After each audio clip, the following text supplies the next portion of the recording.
But right now, let's go ahead and head over to the newsroom. Stop the music. It's time for news. Over in the newsroom, it's Jeff Sills with all the news about drones and other stuff. Let's find out what's happening in the world of drones. Jeff.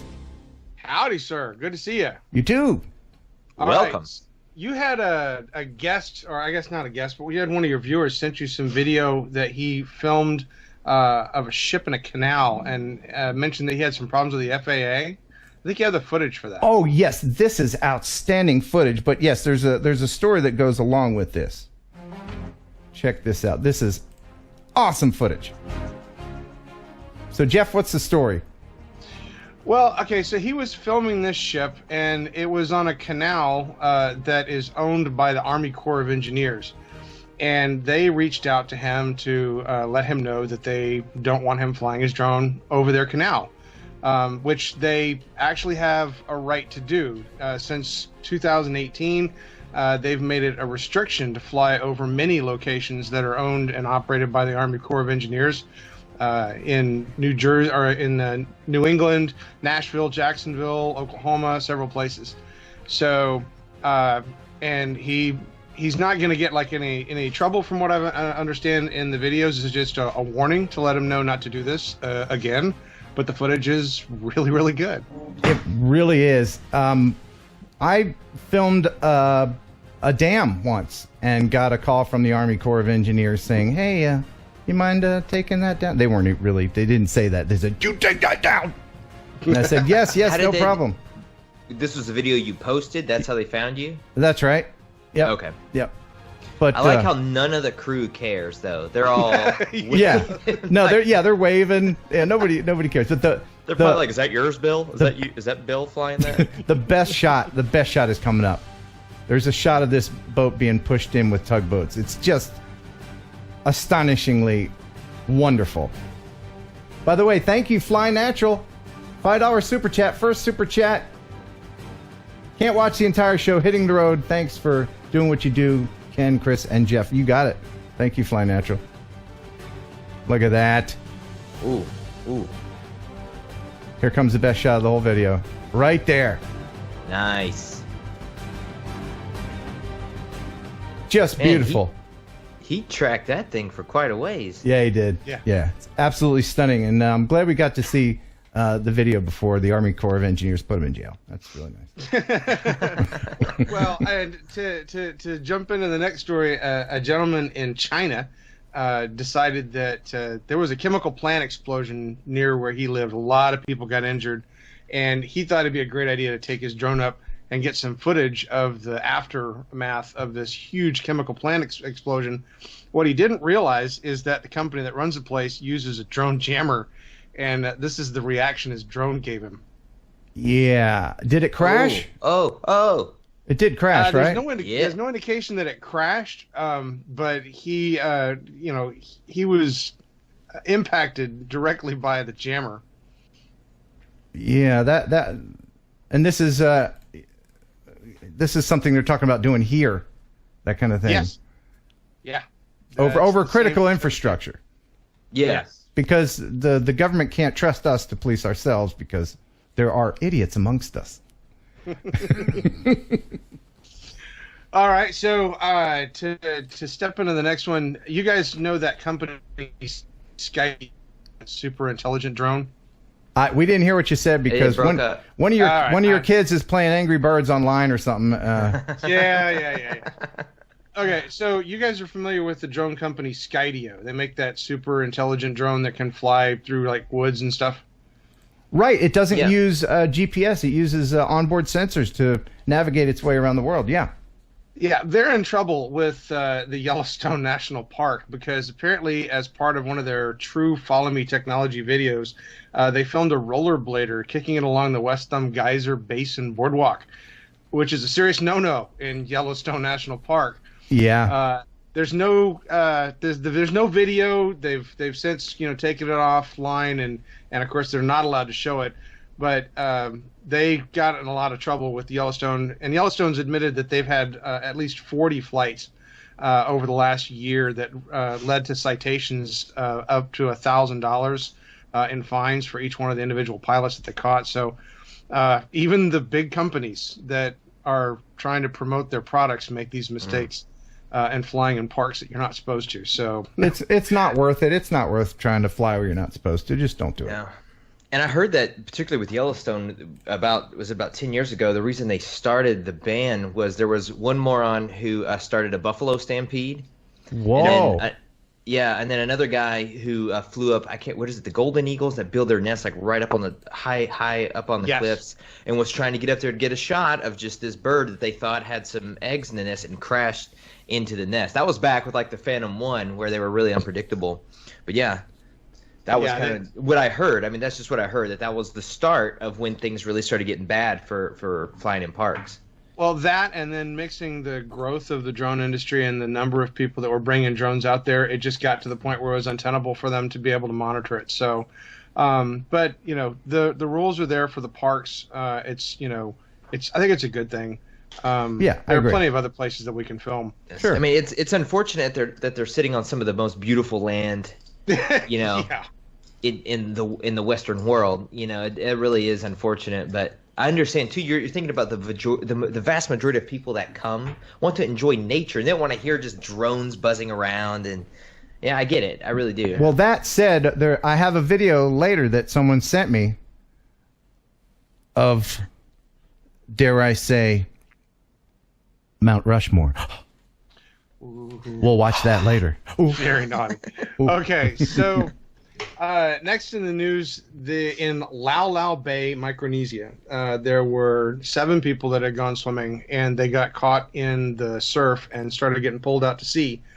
One of the swimmers was able to make it back to shore and get to a phone to call 911 for help. They came out to try to locate the swimmers and couldn't see them or find them, and so they put a drone up.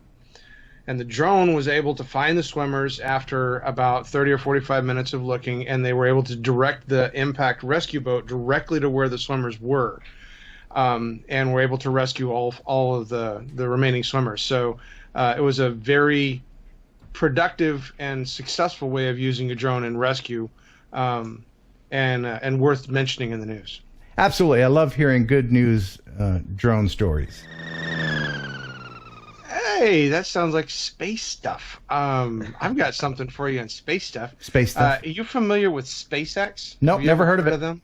Never heard of it? No, never heard of it. Rumor has it that they like to throw things up into the air. But apparently at their facility here in Texas, they're making that a no-drone zone.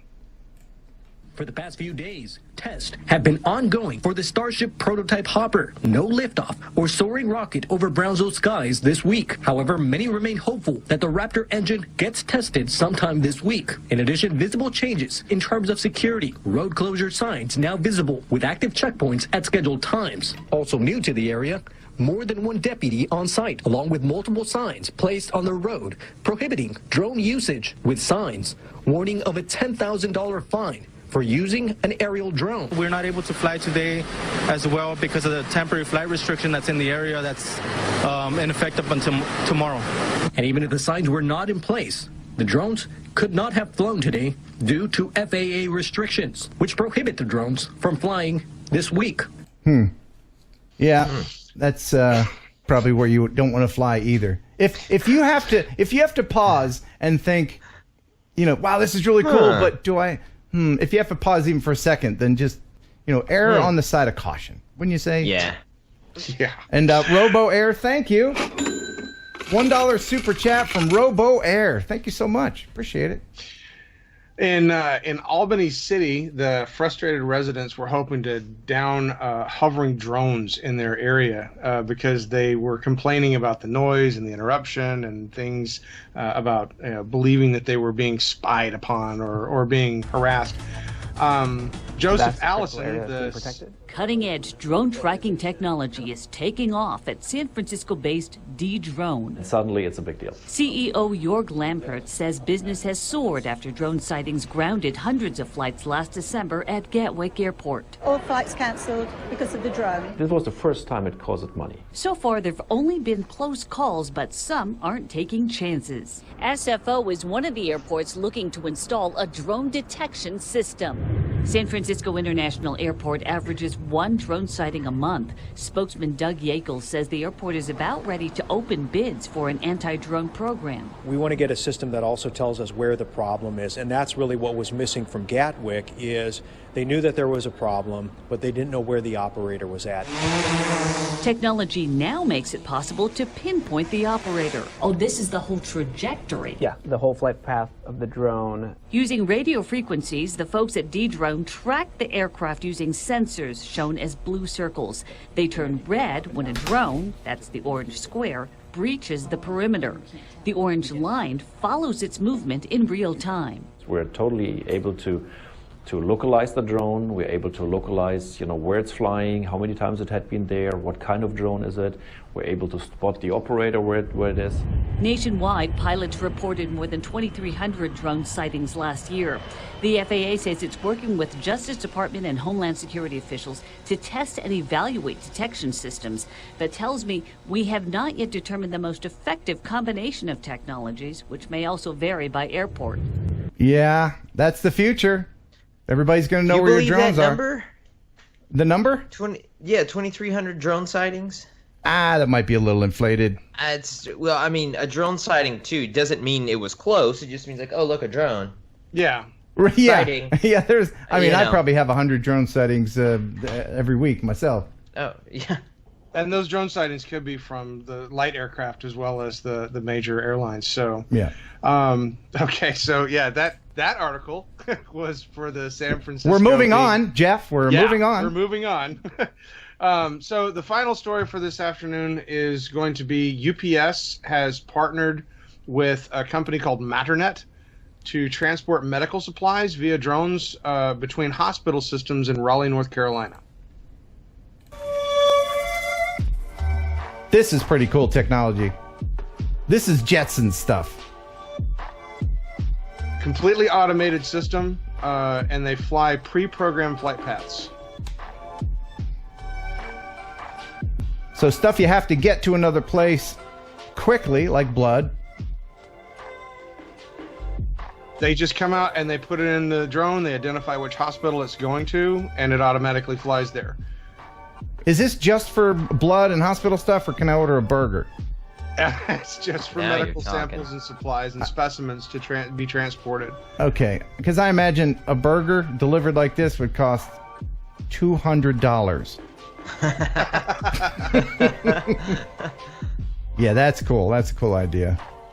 Soon our skies will be filled with delivery drones. There's no way around it. It's just the way it's going to be. Wait. You can't wait, Chris? Oh, it's going to be awesome. I think it will be. People get more impatient every day. I have the Amazon Prime, and that takes way too long. Yeah. But, Order now, get it on Tuesday. What? well, I'm old enough to remember before there was Amazon. Oh, come on. I used to live with the JCPenney wish book. That big, thick. Do you remember that? The JCPenney? Oh, yeah. That's Christmas time. Dog ear, about 800 pages. Yep. My mom would say, all right, here's the book. Thunk. At Christmas time, Yeah. you can pick 3 things or whatever. Mm-hmm. Yeah. I guess I'm mixed opinion on it because, of course, all these drones are going to be flying in the same airspace that we use. And it's just going to, I guess, we have enough problems avoiding helicopters. So we'll see. It's interesting technology. I can't wait to see what they do with it. Yeah. So we're at the point where we're gonna share something, and we need everyone's opinion. By the way, Media Mike, $5 super chat. Thank you. Did I miss any? I haven't been watching, to be honest. You're Hi, playing all Ken. that good footage. Chris and Jeff, great to hang out with you. Yeah, it's great to have everybody hanging out. I got Robo Air. Okay, good. And I'm not necessarily ignoring the rest of the chat. It's just that the super chats are all lit up and in color. In my old eyes, I can't see. The little teeny tiny. It helps. Whatever. Anyway. So I got an email from a girl named Larissa. Okay. And it says, "Hey, Ken, here's an interesting conversation I had with another pilot in town. I have no idea who they are, but I saw his live video on Facebook, and curiosity took over. The video shows that he was at one point well over 1,100 feet. above the river. I sent him a message hoping to engage in some good droning conversation. The last message I sent shows red, so I'm thinking that's where the conversation is going to end. What are your thoughts on his interpretation of the rules? I don't want his actions to affect my ability to fly without issue. Do you think there's anything else I should do? And that's from Larissa. So I'm not going to show the video of him breaking the rules. Robo Air, another $2 super chat. Thank you. Awesome. Congrats to Kylie on her first flight with her dad. Very Excellent. Good. So I'm going to show you a little video clip of her conversation with this guy who clearly doesn't know any of the rules. So here that is. So she's in blue and he is in gray. I saw this. How'd you get permission to fly that high? And then he says there are 0 airports in the area. Benefit of being 45 minutes away from anything of consequence. So right there he's wrong. Airports don't matter. 400 feet. And then here's what he says. I originally approached the local police department about it, and they could not have cared less. Well, of course. That 400-foot limit, as far as I personally understand it, is a recommendation, guideline, and not an actual blanket law, unless you're in a specific no-fly enough, which is something I've run into, the aerial advertising side of things. That's an entirely different animal. So he's speaking like, and then she asks if he's Part 107, and then he says, oh, I see what you're asking. Since these are basically recreational observational flights, they aren't bound to the 400-foot, 800 technically, if you're above a structure rule. Now, anything done for something like real estate or stock footage production would have to be at 400 below, but just for flying around, there are actually no regulations or laws on how high you can go, just guidelines. Oh, my Good God. night. So, those are just polite suggestions yeah. the FAA throws at us. So, thoughts, guys. I'm thinking that this is indicative, unfortunately, of a lot of people, new drone owners.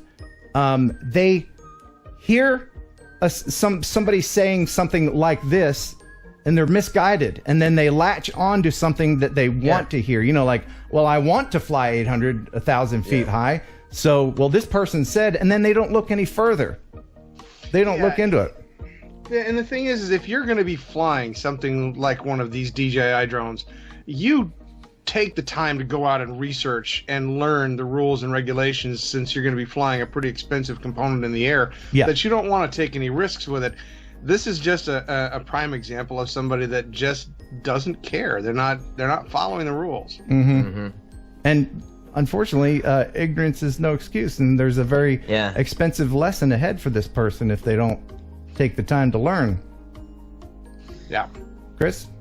Yeah, well, I was just baffling at the part where he was like, technically 800 if you're over a building. I mean, that's just nonsense. That's not even what the law says. Right? Yeah, he's talking that's like not he written knows. Anywhere. He's talking as if he knows what he's talking about, and it's frustrating because that's the way a lot of people think. Yeah. So the hard part is being able to educate them. That's where the challenge comes into play. What's that effect, the psychological effect, when you know a little bit about something but you get this sense of that you know everything about it? What is that called? Oh, is it the Dunning-Kruger effect, where you're not smart enough to know that you're a dumb? Yes. I almost said a bad word. Just enough to not know how much you don't know about something. Right. Yeah. Well, hopefully that's not the case. Hopefully he's just misinformed, and I hope this person gets the message and learns a little bit. If you want to learn a little bit yourself, you can go to remotepilot101.com, learn all about it, study for your Part 107 test. I get messages every day thanking me for the 30% off discount by putting Heron 18 in there when you sign up. So, that was a smooth plug. Thank you. Jeff, is there anything you want to mention before you make like a baby and head out? Well, as always, I recommend everybody to go out to the Drone Wiki and check out the news that didn't make the cut for the show. There is still some great stuff out there worth watching. And also check out Drone Book, where a lot of this information gets put through the ringer. The ringer. I swear, one of your 27 children is online right now. You do tell them to stop that when you're on, right? Oh yeah. Okay. Oh yeah. No, this is our local internet. So. Oh, all right. Well, thank you so much for being our news guy, and we'll see you next time, my friend. Thanks for stopping by. Now get out. All right. So, back to just us.